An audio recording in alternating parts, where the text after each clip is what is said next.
Bismillahirrahmanirrahim. Assalamualaikum warahmatullahi ta'ala barakatuh. Alhamdulillah Rabbil Alamin. Wassalatu wassalamu ala asyrafil anbiya wal mursalin wa ala alihi wa sahbihi ajma'in. Alhamdulillah, all praise be to Allah subhanahu wa ta'ala who give us the opportunity to continue our da'wah work, to give free life coach training program throughout the world for the next 12 years. Inshallah, we're going to train 12,000 of you. Through our program, which we have videotaped more than 600 videos, Islamic motivation, Islamic coaching, mentoring and counseling, and you just choose 30 videos and you can get certified. Go to our website Islamic-ClimateActionNetwork and find the details. So we are also doing a lot of research, and now we are putting emphasis on how to create awareness among the Ummah, all Muslims, the 1.7 billion Muslims, of this impending disaster of climate change, and how we can work together positively to Islamic Climate Action Network, ICAN. So this is what we are doing, and I've given you a few videos where we need to work on at ourselves, our family, society, the Ummah, global, and work together with all humanity to overcome this very grave challenge that we're going to face. So there are many issues which I have given you in the previous videos. Alright, so we have to work out a way in which we can overcome these challenges, and I have now brought you in the previous video of Professor Jem Bendell from Cumbria University. He's one of the well-known researcher in terms of climate change and sustainability. He's an expert in sustainability. So how are we going to overcome this challenge is something that we have to work out, and he is a specialist in what he called deep adaptation, how we're going to adapt to the situation. Alright, and what is his outcome is just like many other, more than 25,000 IPCC panel scientists now. They are getting more and more very negative report, and a lot of them, especially for example recently 300 of the climate scientists from America has banded together to give a warning to Donald Trump about the impending disaster to America itself. So what is Jem Bendell saying is that a collapse is coming. We can deny, but then how we're going to go about with it is something that we have to figure out, and we have to let go a lot of things that we have taken for granted. So what is important is for us to work together within the next 30 years, resolve this challenge, and inshallah we can continue with our civilization in a better form, in a more holistic, more balanced form, which is consonant with the holistic values of Islam, of Iman, Islam and Ihsan, of the spiritual, emotional, mental and physical realization. So what is important is how are we going to sort this out. And I'm going to show you a video of Professor Jem Bendell, another 8 minutes or so, of how he says that when we are having this reaction, all of us, when the X come, when this climate change affect us within the next few years, what will be our psychological reaction? Because we are positive life psychology, we want to overcome most of those challenges. And those challenges, what I do? One is anxiety, and in Islam we have to have certain amount of anxiety, but Allah tells us la khawfun wa la hum yahzanun. You should not fear fear of the future nor grief of the past. So now the past is gone, the future is very bleak in terms of climate change, but we have to find a positive way of working together to resolve the challenge. We will be shocked. We have shock because a lot of us have children, grandchildren. What are going to be for them? Skepticism. Some of those climate skeptics, these are people like Donald Trump and the GOP, the Republican Party, who just keep on, just like an ostrich, put your head under the sand and say, oh, there is no problem. But the big body of knowledge in terms of climate change now, with more than 25,000 climate scientists all over the world, paper after paper that have been submitted to the International Intergovernmental Panel for Climate Change, and all of them are saying the collapse is coming. So how are we going to overcome so that we do not face the full impact of the collapse? That's the only way, whether it's geoengineering, whatever that need. Now they're thinking about all kind of ways and means to do it, but at the way, the trend and all the graph, all the modeling that we see, we are going to go beyond 4 degrees to 6 degrees. At that point, humanity will just go extinct. So this is where we have to overcome those who are skeptics. A lot of us will be angry because, but we are part of the system. This greedy, capitalistic base, neo-economics, this kind of just grow without thinking, exploit all the natural resources, just industrialize everything and just do everything on a scale. Whether you destroy the earth or not, that is not the issue. But this is where we are part of it also. This 21st century is the most destructive century, and we are part of this destructive century. But we can be angry if we are realizing about it, but it is of not much use. But we have to redirect our anger towards positive action. We feel sadness, grief. This is normal when we know that our children, our grandchildren, our great-grandchildren may not have a future. How would you feel? How would I feel?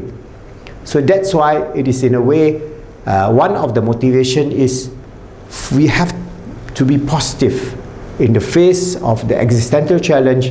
Finally, what is the outcome is all in the realm of the grace, the mercy, and the love of Allah subhanahu wa ta'ala. We ask for His forgiveness, we ask for His protection from this disaster. But if the disaster comes, then we have to find the best way out of it. And if it cannot be done, then it is just something that we have to take, because we not only live in this world, we have a spiritual world beyond death. So whatever is the outcome, we have to strive, always knowing that we are the steward of Allah, His Khalifa on this earth. Always strive to make ourselves good, help others to be good, and make the world good, inshallah. I'm going to talk a little bit about the impacts, which are becoming clear now. I'll talk about it in two ways. The first is with food. So what happens when the jet stream changes is that it changes our weather. And so the summer of 2018 was unusual. It would have been great if it had just been in Britain, but it wasn't. It was everywhere. Now we have about 4 to 5 months of grain reserves globally. And so we only need a few more years of weather like what we've had in 2018 to have a global food shortage. There were already 800 million people hungry today. But what we're looking at is this problem expanding massively and impacting on people like ourselves quite soon because of these disruptions. We're also seeing the likelihood of an El Nino weather phenomenon returning in Asia much sooner than it should do, and that will also crash rice output in about a year's time. The second area where I see these climate impacts affecting us is through the world of finance, in that we might be able, through organizing in various ways, to reduce the impact of these climatic disturbances to our agriculture, to our sea levels and so on. But we have our very means of payment, transacting with each other, is based on a banking system which is connected to confidence in global markets. And so there's a real risk that as awareness of this predicament spreads and pervades the markets, and it's definitely really scaring the insurance markets at the moment, that will then lead to problems with our means of payment. So that's another area where this could rapidly move through. So so my message is in my paper and my work is that collapse is coming, but I found it in myself, but also in other people I talk to, that it's obvious that denial exists because we don't know how to deal with this information. It feels very deeply troubling, and we fear the pain of looking at this with open eyes. And so what I'm hearing is, the first thing I keep hearing is, we can do it. So people hear this news and think, yeah, because I'm hearing this, we must try harder redouble our efforts at cutting carbon emissions. And that, so it's this idea of, with greater effort within the existing system, we can have some sort of eco-modern future, that we can reform capitalism, we can reform consumerism, and our current way of life will somehow persist. Other people think, well, no, that's not likely. Capitalism and consumer society is going to fall apart. It's over. But we can turn to each other in community and grow our own and grow our way out of this. Now, I think it's really important to have a renaissance at community agriculture and community support, and Transition Towns and others have been doing a lot of good work on that. But in itself, it is not going to be a robust enough response to this predicament we face. The third form of denial is where people point to technologies and say, well, somehow someone extremely smart in a university somewhere will save us. But when you actually look at the proposals for geoengineering, they are not particularly credible. I mean, it's about putting mirrors in space, or quite counterproductive ideas such as putting sulfur into the high atmosphere, which could really mess with a lot of weather patterns. There is one area of geoengineering that I'll mention later, which I think is interesting, which is marine cloud brightening, but most of them aren't. And the direct air capture of carbon dioxide technology does exist now, and it is being mentioned by the IPCC as essential if we are to avert catastrophe, but which basically means sucking CO2 out of the air. But in a paper I saw on it, it meant that the current capabilities for that have to be scaled up 2 million times right now. So we're not there. The technology is not there. So it is a form of denial to think it will stop the climate disrupting our way of life. So I can see what you might be thinking right now. It's been a tough year for me. I mean, to have these conversations, with my friends, with my family, and there's been tears, and it's an immense agenda. You don't really know where to start. So I want to honor that. What I'm going to ask you to do is stand up if you're feeling different types of emotions, just so that we can recognize them and move through them to the next part. So I'm going to tell you what the emotions are.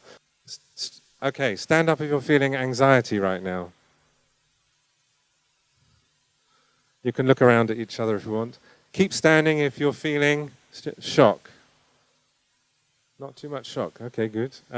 Stand up if you're feeling skepticism. Good. I think I should send you my paper and debunk it, and I'll be super happy if I'm wrong.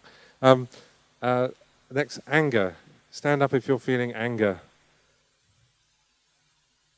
Okay. Sadness. Stand up if you're feeling sadness. And stand up if you're feeling grief. Okay. And finally, stand up if you're feeling motivation. Interesting. Please have a check at who's standing up right now. Have a look round so you get a sense of that.